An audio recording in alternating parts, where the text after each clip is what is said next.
নমস্কাৰ আপোনালোক সকলোকে পুনৰবাৰ স্বাগতম জনাইছো মজিদ বন্ধুসকল বলকতা চামক আজি সন্ধিয়াৰ 7টা গুৰুত্বপূৰ্ণ খবৰ প্ৰথমটো খবৰ নাগৰিকত্ব সংশোধনী আইন চমুকৈ কাক লৈ স্পষ্টীকৰণ মুখ্যমন্ত্ৰী হিমন্ত বিশ্ব শৰ্মাৰ কাৰ অধীনত অসমলৈ নাহে কোনো বিদেশী অৰুণাচলত থকা মৰাণ আৰু মটক সকলকে ৰাজ্য চৰকাৰে দিব বিচাৰিছে নাগৰিকত্ব কা সন্দৰ্ভত এই মন্তব্য হিমন্ত বিশ্ব শৰ্মাৰ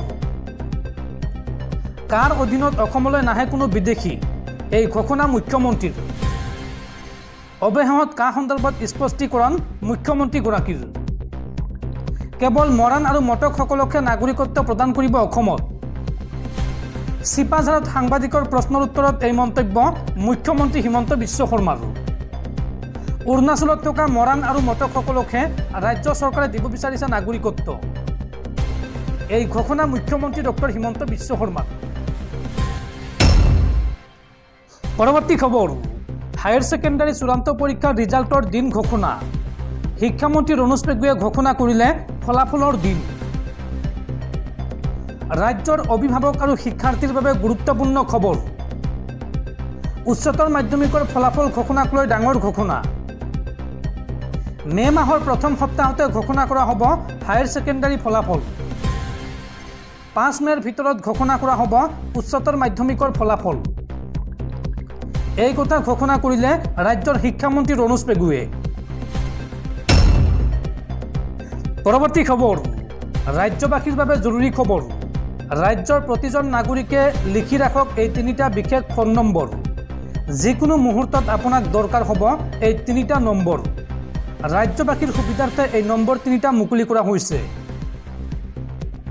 এতিয়াই সেভ কৰি লওক আপুনি চাৰিটা সংখ্যাৰ তিনিটা বিশেষ নম্বৰ এইকেইটা নম্বৰে সলনি কৰিব আপোনাৰ জীৱন আপোনাৰ হেৰুৱা ধন বিচাৰি পাব এটা ফোন কলত বেংক একাউণ্টৰ পৰা ধন হৰলুকি হ'লে আপুনি ডাইল কৰক 1930 এই নম্বৰত সাইবাৰ অপৰাধ সম্পৰ্কীয় যিকোনো অভিযোগ দিব পাৰিব 1930 নম্বৰত আৰু প্ৰতিজন গ্ৰাহকৰ হাৰতি হৈছে 1915 গ্ৰাহক হিচাপে আপুনি যিকোনো অভিযোগ দিব পাৰে এই নম্বৰত দোকানীয়ে আপোনাক মেদ উকলা সামগ্ৰী দিলে বা সামগ্ৰীৰ বিনিময়ত অধিক ধন ল'লে আপুনি অভিযোগ দিয়ক 1915 নম্বৰত আৰু আপোনাৰ অভিযোগৰ ভিত্তিত তৎক্ষণাত ব্যৱস্থা ল'ব প্ৰশাসনে বন্ধুসকল তাৰপিছত 4 নম্বৰ খবৰটো জনোৱাৰ আগতে আপোনালৈ এটা সৰু ৰিকুৱেষ্ট যদি তেওঁলোকে এইটো ভিডিঅ'ত লাইক কৰা নাই তেন্তে প্লিজ এটা লাইক কৰি দিয়ক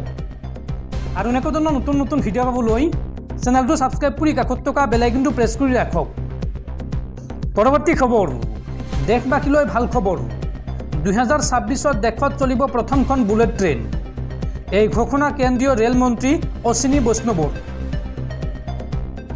দেশত 2026ত চলিব প্ৰথমখন বুলেট ট্ৰেইন এই কথা প্ৰকাশ কৰিছে কেন্দ্ৰীয় ৰেল মন্ত্ৰী অশ্বিনী বৈষ্ণৱে তেওঁ কয় যে আহমেদাবাদ মুম্বাই পথত এই ৰেলখন চলিব এই পথছোৱাৰ 290 কিলোমিটাৰ কাম ইতিমধ্যে সম্পূৰ্ণ হোৱাৰ কথা উল্লেখ কৰিছে কেন্দ্ৰীয় ৰেল মন্ত্ৰী অশ্বিনী বৈষ্ণৱে লগতে তেওঁ ইয়াকো কয় যে বাকী অংশৰ কাম অহা 2 বছৰৰ ভিতৰত সম্পূৰ্ণ হ'ব এইখিনিতে উল্লেখ কৰা প্ৰয়োজন যে 2017 চনৰ পৰা বুলেট ৰেল প্ৰকল্পৰ কাম দেশত আৰম্ভ কৰা হৈছিল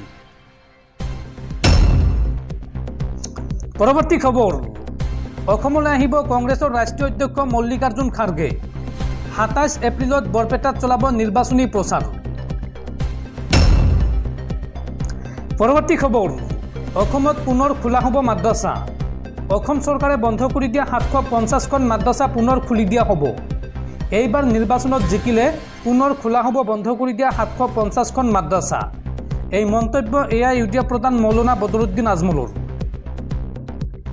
এইবাৰ নিৰ্বাচনত জয়ী হ'লে অসমত চৰকাৰে বন্ধ কৰি দিয়া 750খন মাদ্ৰাছা পুনৰ খোলা হ'ব বুলি দাবী কৰিছে অল ইণ্ডিয়া ইউনাইটেড ডেমক্ৰেটিক ফ্ৰণ্টৰ মুৰব্বী বদৰুদ্দিন আজমলে কৰিমগঞ্জত সাংবাদিকৰ সৈতে হোৱা এক সাক্ষাৎকাৰত আজমলে কয় যে আমি 750খন মাদ্ৰাছা পুনৰ খুলিম উত্তৰ প্ৰদেশ চৰকাৰে মাদ্ৰাছা বন্ধ কৰাৰ কথা ঘোষণা কৰিছিল কিন্তু উচ্চতম ন্যায়ালয়ত ধমকি শুধাইছিল আৰু আমিও এই সন্দৰ্ভত উচ্চতম ন্যায়ালয়লৈ যাম এই মন্তব্য বদৰুদ্দিন আজমলৰ এই সন্দৰ্ভত আজমলে লগতে কয় যে আমি অসমত বন্ধ হৈ যোৱা 750খন মাদ্ৰাছা উচ্চতম ন্যায়ালয়ৰ জৰিয়তে খুলিম, গুণ্ডাগিৰিৰ জৰিয়তে নহয়। এই মন্তব্য আজমলৰ। বদৰুদ্দিন আজমলে মাদ্ৰাছাসমূহ কেৱল শিক্ষাৰ উদ্দেশ্যে পুনৰ মুকলি কৰা হ'ব বুলি জোৰ দি কয়। চৰকাৰে লাখ লাখ মুছলমান ছাত্ৰ ছাত্ৰীক শিক্ষা গ্ৰহণৰ পৰা বঞ্চিত কৰিলে কিয়? তেওঁলোকৰ শিক্ষা গ্ৰহণৰ অধিকাৰ নাই নেকি? শিক্ষা আমাৰ অধিকাৰ। এই মন্তব্য বদৰুদ্দিন আজমলৰ। পৰৱৰ্তী খবৰ, লখিমপুৰৰ কংগ্ৰেছী প্ৰাৰ্থী উদয় শংকৰ হাজৰিকাৰ বিৰুদ্ধে এইবাৰ বিধায়ক মানৱ ডেকাই তৰিছে 10 কোটি টকাৰ মানহানিৰ গোচৰ। মানৱ ডেকাৰ বিৰুদ্ধে উদয় শংকৰ হাজৰিকা আৰু এগৰাকী যুৱতীৰ অশ্লীল ভিডিঅ' ভাইৰেল কৰাৰ অভিযোগ।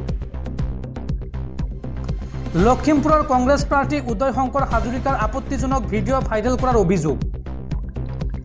মানৱ ডেকাৰ বিৰুদ্ধে ভিডিঅ' ভাইৰেলৰ অভিযোগ আনিছিল উদয় শংকৰ হাজৰিকাই আৰু এই অভিযোগৰ পিছতে উদয় শংকৰ হাজৰিকাৰ বিৰুদ্ধে গোচৰ তৰিলে মানৱ ডেকাই। হাজৰিকাৰ বিৰুদ্ধে 10 কোটি টকাৰ মানহানিৰ গোচৰ মানৱ ডেকাৰ। পৰৱৰ্তী খবৰ, এইবাৰ নিৰ্বাচনত সৰ্বানন্দ সোণোৱালক হৰুৱাব হিমন্ত বিশ্ব শৰ্মাই। হিমন্ত বিশ্ব শৰ্মাৰ বিৰুদ্ধে এই বিস্ফোৰক অভিযোগ উত্থাপন কৰিছে শিৱসাগৰ সমষ্টিৰ বিধায়ক তথা ৰাইজৰ দলৰ মুৰব্বী অখিল গগৈয়ে। সৰ্বানন্দ সোণোৱালক এইবাৰ 100% হৰুৱাব হিমন্ত বিশ্ব শৰ্মাই। হিমন্ত বিশ্ব শৰ্মাই ডিব্ৰুগড়ৰ সকলো বিধায়কক নিষ্ক্ৰিয় কৰি দিছে, যাৰ বাবে কোনেও কাম কৰা নাই। সৰ্বানন্দক হৰুৱাবলৈ ডিব্ৰুগড়লৈ লৈ গৈছে হিমন্ত বিশ্ব শৰ্মাই। নিৰ্বাচনৰ ফলাফলৰ পিছত সৰ্বানন্দ সোণোৱালে কান্দিব লাগিব। হিমন্ত বিশ্ব শৰ্মাৰ পাক চক্ৰত পৰি সৰ্বানন্দ সোণোৱাল শেষ হ'ল। আনহাতে নিৰ্বাচনৰ ফলাফলৰ পিছত হিমন্ত বিশ্ব শৰ্মাই মাটিত বাগৰি বাগৰি কান্দিব লাগিব যোৰহাটক লৈ। এই মন্তব্য বিধায়ক অখিল গগৈৰ। পৰৱৰ্তী খবৰ, নিৰ্বাচনৰ পূৰ্বে মোদী অমিত শ্বাহৰ ৰাজ্য গুজৰাটত ভয়ংকৰ বিপদত পৰিছে বিজেপি। নিৰ্বাচনৰ মাজতে বিজেপিৰ বিৰুদ্ধে হাজাৰ হাজাৰ লোকৰ প্ৰতিবাদ। বিজেপিৰ বিৰুদ্ধে দিছে ভোট বৰ্জনৰ হুংকাৰ। মোদী অমিত শ্বাহৰ ৰাজ্য গুজৰাটত এইবাৰ বিপদৰ সন্মুখীন হৈছে বিজেপি। নিৰ্বাচনৰ মাজতে বিজেপিৰ বিৰুদ্ধে হাজাৰ হাজাৰ লোকৰ প্ৰতিবাদ। বিজেপিৰ বিৰুদ্ধে দিছে ভোট বৰ্জনৰ হুংকাৰ। দীৰ্ঘদিন ধৰি বিজেপি নেতাৰ বিৰুদ্ধে প্ৰতিবাদ অব্যাহত আছে জনতাৰ। গুজৰাটৰ হাজাৰ হাজাৰ ক্ষত্ৰিয় লোকে সাব্যস্ত কৰিছে প্ৰতিবাদ। কেন্দ্ৰীয় মন্ত্ৰী তথা বিজেপি প্ৰাৰ্থী পুৰুষোত্তম ৰূপালাই ক্ষত্ৰিয়ক অপমান কৰাৰ অভিযোগ উত্থাপন হৈছে। ৰাজপুতসকলক উদ্দেশ্যি প্ৰাৰ্থীগৰাকীয়ে কৰিছিল বিতৰ্কিত মন্তব্য। কেন্দ্ৰীয় মন্ত্ৰীৰ এই মন্তব্যৰ পিছতেই বিজেপিৰ বিৰুদ্ধে উত্তাল প্ৰতিবাদ। কেন্দ্ৰীয় মন্ত্ৰীগৰাকীক অপসাৰণৰ দাবীৰে ৰাজপথ উত্তাল কৰি আহিছে ৰাজপুতসকলে। ৰাজকোট সমষ্টিৰ পৰা ৰূপালাৰ প্ৰাৰ্থিত্বৰ বিৰোধিতা ক্ষত্ৰিয় সমাজৰ। কেন্দ্ৰীয় চৰকাৰৰ বিৰুদ্ধে প্ৰতিবাদ সাব্যস্ত কৰিছে প্ৰতিবাদকাৰী জনতাই আৰু বিজেপিৰ বিৰুদ্ধে দিছে ভোট বৰ্জনৰ হুংকাৰ। ক্ষত্ৰিয়সকলে কোনো কাৰণতে ভোট নিদিয়ে বিজেপিক, অৰ্থাৎ নিৰ্বাচনৰ পূৰ্বে এইবাৰ ভয়ংকৰ বিপদৰ সন্মুখীন হৈছে বিজেপি দল।